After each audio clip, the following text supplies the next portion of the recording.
Good morning, good afternoon, good evening mga ka-Alvin. Kung anong oras mo mapapanood itong vlog natin na to, mag-update muna tayo sa mga nakaset natin na mga ibon dito. Kasi narinig nyo na ba, napanood nyo na ba kung ano yung mga latest na ibabahing ngayong 2023 mga ka-Alvin? Kasi napanood lang natin tapos ngayon yung mga mauuso at mga kailangan sa export, napanood lang natin sa kapwa natin vlogger. Kaya syempre, hindi naman tayo magpapahuli dyan kung ano yung mga ibibreed natin at kung ano yung mga bagong mutation na ilalabas at yung mga ano natin ngayon na mga kailangan sa export mga ka-Alvin. Kaya stay tuned lang kayo, ipapasok lang natin ang intro at meron tayong good news sa mga kumuha sa atin sa mga OPA post-AREP.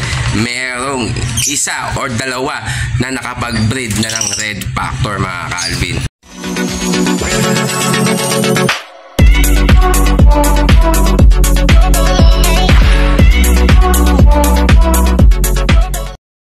Yan na nga mga ka-Alvin, nandito tayo sa ating aviary na syempre konti na lang mga ibon natin, nasa 15 pairs na lang po, di kamukha dati. I-share lang natin to mga ka-Alvin na ipapakita natin sa screen natin na isa sa mga subscriber, viewers at naging customer pa natin na taga-ibang lugar na kumuha sa atin na ng Green OPA Possible Red Factor. Hindi lang isa, pangalawang beses na to mga ka-Alvin. Yung isa natin ay nakapag-comment siya sa ating nakaraan na videos, nakapagpalabas daw siya ng Red Factor mga ka-Alvin. Ito pa, yung isa natin at ito nakapagpalabas din siya ng Red Factor. Ibig sabihin mga ka-Alvin, legit pala itong mga ano natin, mga OPA Possible Red Factor. Syempre, legit talaga yan dahil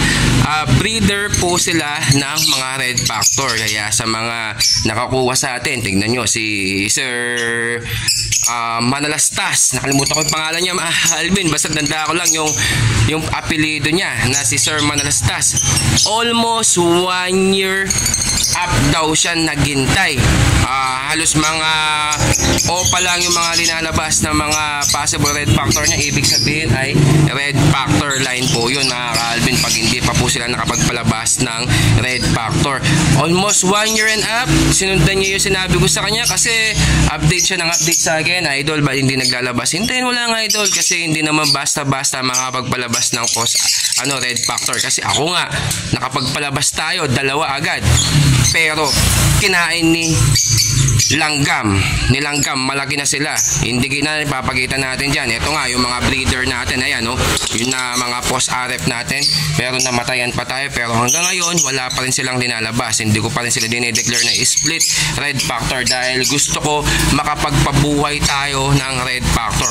Katulad niyan si Sir Manalastas, almost ilang taon, 1 taon at kalahati yata mahigit mga ka-Alvin yung ano niya, nakapagpalabas po siya ng OPA Red Factor. Ayan po, papakita natin yung videos at papakita natin yung kanyang comment sa atin at nag-message po siya sa atin. Ayan po yung mga nakakuha niya sa atin, nakapagpalabas po siya ng isang OPA Red Factor. Kaya congrats idol at pagpatuloy mo lang yan, at least napakita natin sa mga kumuha sa atin. Maghintay lang po tayo at wag po tayong mainip, ibibigay din sa inyo ang Red Factor na yan mga ka-Alvin. Kaya legit po yan na breeder na pinagkukuhanan natin sa Candaba, Pampanga. Kasi isa lang po ang breeder na nag-breed sa amin ng Red Factor na si Rocos Aviary.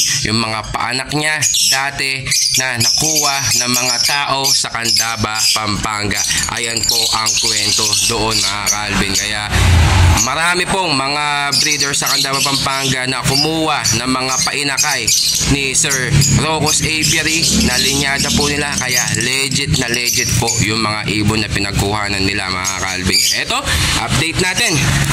Ano nga ba nauuso ngayon sa export? Ayan, katulad niya sa atin mga ka-Alvin, nag-set tayo puro OPA Ino mga ka-Alvin. Ayan, katulad niyan, meron tayong Yellow Bulls, Ino, Split OPA and Lutino na hen. Tapos meron din tayo dito, Yellow Bull, Split Ino, Split Opa, and Lutino na hen. Yan, may itlog ngayon yan. Kahit din to, may itlog. Tapos, meron din tayo mga Project Opa Dilute. Bakit meron din tayong Project Opa Dilute? Nalaman nyo na ba mga ka-Alvin, sa Bangladesh, nag-i-start pa lang sa Bangladesh. Napanood natin sa isang kapwa natin vlogger na sa Bangladesh ay kumukuha pa lang sila ng mga Opa Pale. Kaya nakikita nyo may mga buying na mga Par Blue Opa Pale. Ibig sabihin nag-i-start pa lang po sila doon. Katapos ng Opa Pale na buying nila, next na po yan ay Opa Dilute mga ka-Alvin. Hindi lang yan, syempre mga Opa Lutino, and then sunod-sunod na yan mga ka-Alvin, mga Dan Palo. Ngayon nga may export na naman na Dan Palo na napanood din natin kay vlogger, nakasamahan din natin na vlogger na syempre share din natin na bakit may mga Dan Palo na buying ngayon, mga Dan Palo tsaka Opa Dan Palo. Kasi po meron sa isang bansa na nagbe-breed po siya ng mga ibon, kaso nagbebenta din siya, may order po siya na marami.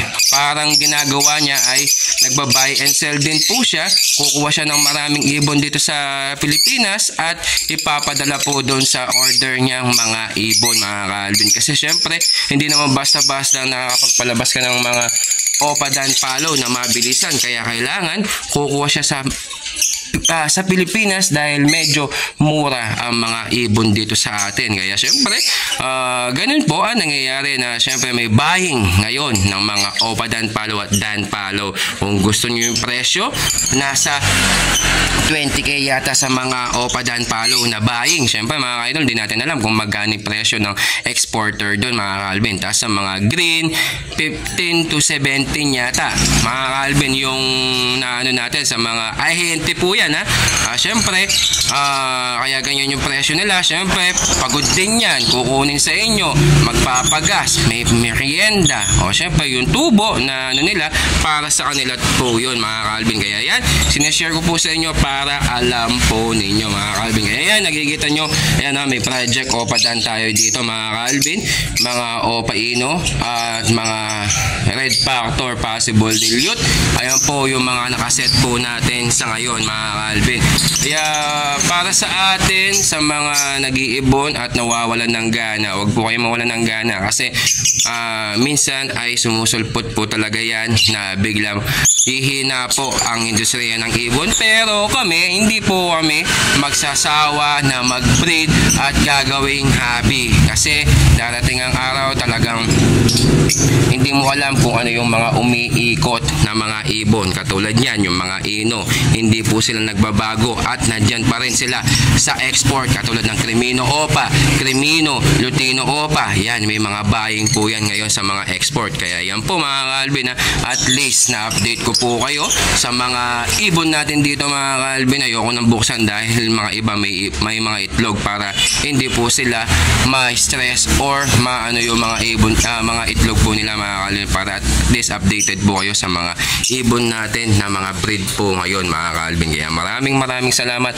Kung bago ka pa lang sa ating channel, huwag mong kalimutan mag-like at mag-subscribe at i-click mo yung notification bell button natin para laging updated sa ating YouTube channel.